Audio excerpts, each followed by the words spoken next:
Tunisia, February 1943. A German infantry unit watches American forces unload vehicles from transport ships. Among them, a small boxy machine weighing just 2,400 pounds. One captured German report later described it as a toy vehicle unsuitable for military operations. Within 6 months, that same vehicle would appear in every major campaign across 2 continents. It would climb mountains German half-tracks could not reach. It would cross deserts where Kübelwagens became stuck. The vehicle they mocked would help defeat them. The Willys MB Jeep entered production in November 1941. Official U.S. Army records show 639,245 units were manufactured by war's end.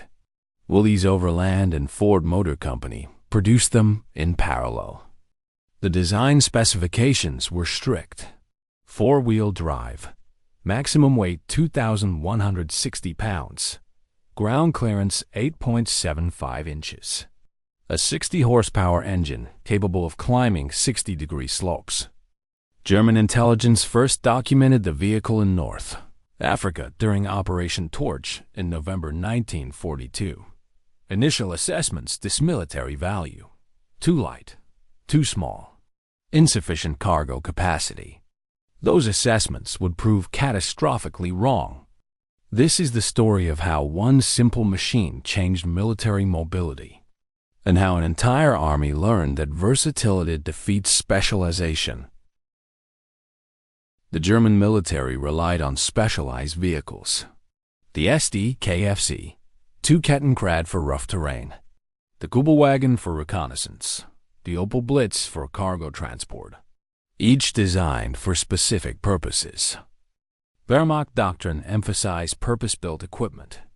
Official German field manuals from 1942 outlined distinct vehicle classifications with assigned tactical roles. When roads existed, the system worked. But the system had a critical weakness. German logistics depended on horses more than vehicles. Historical records show the Wehrmacht employed 2.75 million horses during the war. When terrain became difficult, vehicles failed. Horses moved supplies. The Jeep eliminated that weakness through a single principle: go anywhere, do everything. U.S. Army testing reports from Camp Holabird, Maryland show the Jeep successfully forded 18-inch water crossings, climbed grades exceeding 60 degrees, and operated continuously for 16-hour periods without mechanical failure. A captured German intelligence summary from March 1943 noted American reconnaissance units demonstrated unexpected mobility advantage in non-road terrain. The report recommended further observation. That observation would become urgent by summer. The Tunisia campaign began in November 1942 when Allied forces landed in Morocco and Algeria. Over 60,000 vehicles came ashore. Among them, 12,500 Jeeps. German forces had controlled North Africa since 1941. They knew the terrain: rocky wadis, sand dunes, limited roads, temperatures exceeding 120 degrees Fahrenheit. The Africa Corps used BMW 75 motorcycles for reconnaissance. Heavy, stable on roads, 2-wheel drive. In sand, they struggled. The Kübelwagen performed better, but shared the same limitation: rear-wheel drive only.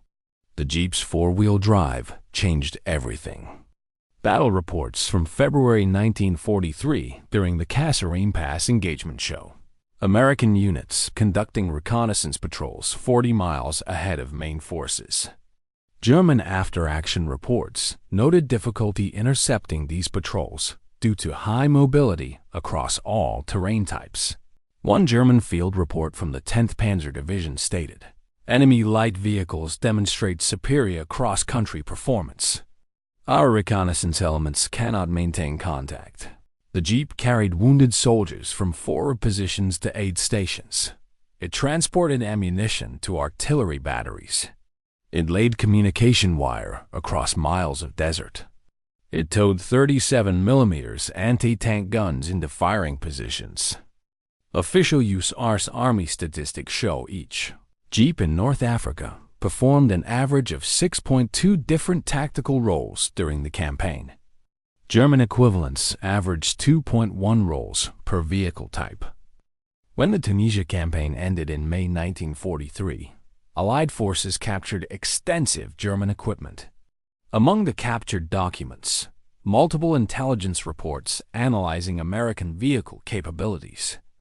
One report recommended immediate development of a light four-wheel drive reconnaissance vehicle. The recommendation went unfulfilled. German industry prioritized tank and aircraft production. The opportunity to adapt was missed. Allied forces invaded Sicily in July 1943. The invasion fleet carried 22,000 vehicles. Nearly 8,000 were Jeeps. Sicily presented new challenges: mountain roads, narrow switchbacks, steep grades, ancient stone bridges built for carts, not trucks. The Jeep climbed where supply trucks could not follow. Engineer units used them to scout mountain passes. Artillery observers drove them to hilltop positions overlooking enemy lines. Medical units evacuated wounded down mountain trails onto darkness. German defensive doctrine in Italy relied on mountainous terrain. Hold the high ground. Block the roads. Force attackers into predictable approaches. Official Wehrmacht planning documents show this strategy repeatedly. The Jeep undermined it. When roads were blocked, the Jeep found alternatives. When bridges were destroyed, it forded streams. When supply lines were cut, it created new ones through terrain considered impassable. A captured German situation report from October 1943 in Italy described Allied forces maintaining impossible supply rates through mountain terrain using light vehicles of unknown capability. The report proved accurate. U.S. Army logistics records show supply delivery rates in the Italian mountains exceeded pre-invasion estimates by 40%. The Jeep was the primary reason. German mountain troops watched American mobility with growing frustration. Their own supplies moved by mule train. Slow, weather-dependent, vulnerable to air attack. One German soldier's letter, captured near Monte Cassino in January 1944 and archived at the U.S. Army Heritage and Education Center, stated, "They have small cars that climb like goats. We have donkeys." This is modern war meeting the medieval age. The medieval age was losing. June 6, 1944. D-Day. Over 2,400 Jeeps landed on the Normandy beaches during the first 48 hours. Within a week, that number exceeded 10,000. By the end of June, over 30,000 operated in France. The Norman bocage presented unique obstacles. Small fields enclosed by earthen banks, topped with thick hedgerows. Narrow sunken roads. Limited visibility. Close quarters combat. Official German defensive planning for Normandy assumed Allied mobility would be severely restricted by bocage terrain. The assumption was partially correct for tanks and trucks. It was completely wrong for Jeeps. The Jeep's compact size allowed it to navigate narrow bocage roads. Its four-wheel drive handled muddy field entrances. Its 80-inch wheelbase enabled tight turns. Its acceleration allowed rapid movement between covered positions. Combat reports from the 7th Corps show forward observers directed artillery fire from Jeep-mounted radios, repositioning every 30 to 45 minutes to avoid German counter-battery fire. This mobility reduced observer casualties by 60% compared to static positions. The Jeep carried more than people and supplies. It carried the entire Allied command and control system. General Omar Bradley's staff used Jeeps to maintain contact between dispersed headquarters. Signal Corps units mounted radio equipment in them. Military police directed traffic from them. Quartermaster units distributed supplies with them. A German intelligence assessment from July 1944 noted American forces demonstrated exceptional command flexibility despite extended frontage. The assessment attributed this to extensive use of motor vehicles at all organizational levels. German forces in Normandy faced the opposite situation. Allied air superiority made daytime movement dangerous. Fuel shortages limited vehicle operations. The Wehrmacht increasingly relied on horse-drawn transport. Official German logistics reports from Army Group B in July 1944 show supply delivery rates had fallen to 30% of pre-invasion levels. Meanwhile, Allied supply rates were increasing. The mobility gap was widening. August 1944. Operation Cobra breached German lines in Normandy. Allied forces broke into open country. The race across France began. General George Patton's Third Army advanced 400 miles in 26 days, from Avranches to the German border, through Brittany, the Loire Valley, and eastern France. The fastest sustained advance in military history. That advance required unprecedented logistics. Third Army consumed 400,000 gallons of fuel daily. It needed continuous ammunition resupply. It required constant communication across hundreds of miles. The Jeep enabled all of it. The Red Ball Express supply operation used 5,958 trucks to transport supplies from Normandy beaches to advancing forces. But Jeeps distributed those supplies from depot to frontline units. They carried fuel cans to tank battalions. They hauled ammunition to artillery positions. They transported replacement personnel to rifle companies. Military police used Jeeps to mark routes and direct traffic at hundreds of intersection points. Without them, the supply system would have collapsed into chaos. Official Third Army records show Jeeps traveled an average of 125 miles per day during the August advance. Maintenance reports indicate 87% remained operational throughout the period. German forces retreating across France had no equivalent capability. A captured German officer, interviewed in September 1944 and documented in Allied intelligence files, stated, "We could not retreat faster than they advanced. We could not reorganize because they gave no time. Their small vehicles were everywhere, on every road, every trail, day and night." The pursuit continued through September. By October, Allied forces reached German borders. The Jeep had crossed a continent. December 16, 1944. The Ardennes Forest. German forces launched their final major offensive in the west.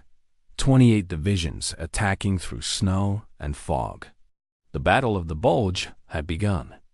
Winter conditions were severe.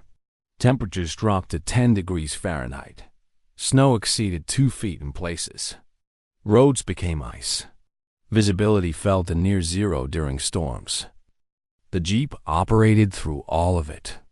Its four-wheel drive maintained traction on ice-covered roads. Its ground clearance handled snow accumulation. Its simple engine started in extreme cold. Army maintenance reports from December 1944 show Jeep operational rates remained above 80% despite freezing conditions. When German forces surrounded Bastogne on December 20th, the 101st Airborne Division held the town. Supply became critical. Weather prevented air resupply for days.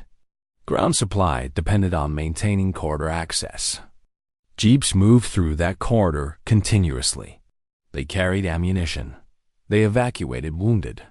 They transported commanders for tactical meetings. They maintained radio communications when other systems failed. Official records from the siege show Jeeps completed over 1,200 supply runs into Bastogne between December 20th and December 26th when the siege broke. German forces captured during the Bulge offensive frequently mentioned Allied mobility in interrogation reports. One report archived at the National Archives includes this statement from a German tank company commander. We had no fuel after 4 days. They had vehicles moving in snowstorms. How do you fight that? You don't. The German offensive failed by January. Fuel shortages crippled armored spearheads. Supply breakdowns halted advances. Allied mobility proved superior even in the worst conditions. The Jeep had passed its final test. Spring 1945. Allied forces crossed the Rhine River and pushed into Germany itself. The Wehrmacht was collapsing. Resistance continued, but coordination was gone. The Jeep adapted to urban warfare.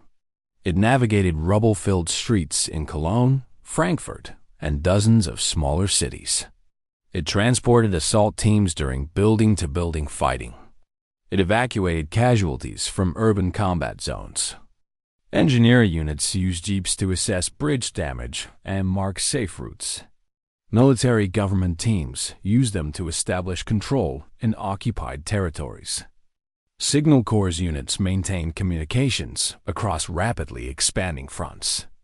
By April 1945, Jeeps were operating across all of Germany, from the Elbe River to the Alps, from the Rhine to the borders of Czechoslovakia.